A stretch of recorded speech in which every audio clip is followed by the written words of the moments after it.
Yeah. Man, I feel fantastic. Let me tell you, that was not an easy fight. You know, there was a lot of animosity kind of going into this fight.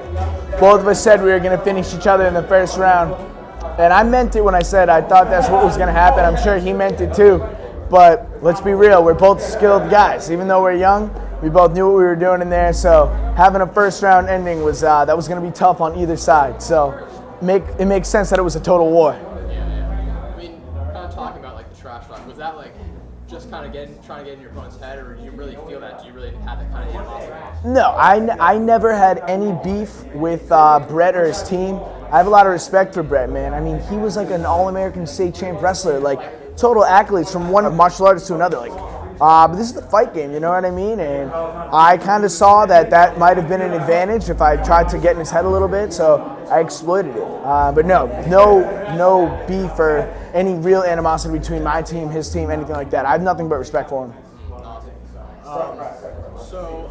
What's like fighting for K-Shines and fighting this new venue? I mean, it's pretty crazy. It's like everyone's on top of you. Everyone's super loud. I mean, during your fight especially, I mean, I had a bunch of your fans and Brett's fans just screaming right in my ear.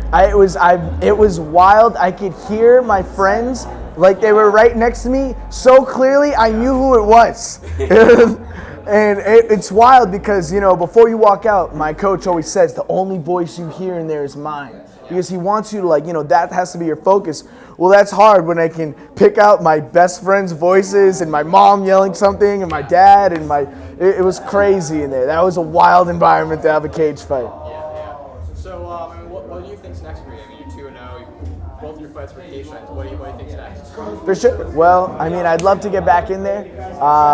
This was a long camp for me. I hadn't fought in almost 2 years, so my coaches, as is, wanted to have a longer camp just to kind of get me back in the rhythm of things. And the original date I had received was June 9th. Yeah, and we were already getting ready early for June 9th. So then it got pushed to June 16th, and then there was an issue with the Plymouth Memorial Hall. It ended up being June 30th. So I've been in camp for a long time.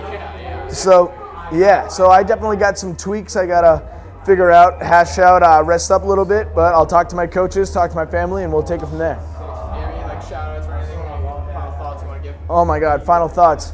Mom, Mike, thank you. My family, my freaking friends, most importantly, USMMA. I mean, Tom Hapers, he's the man who runs the show.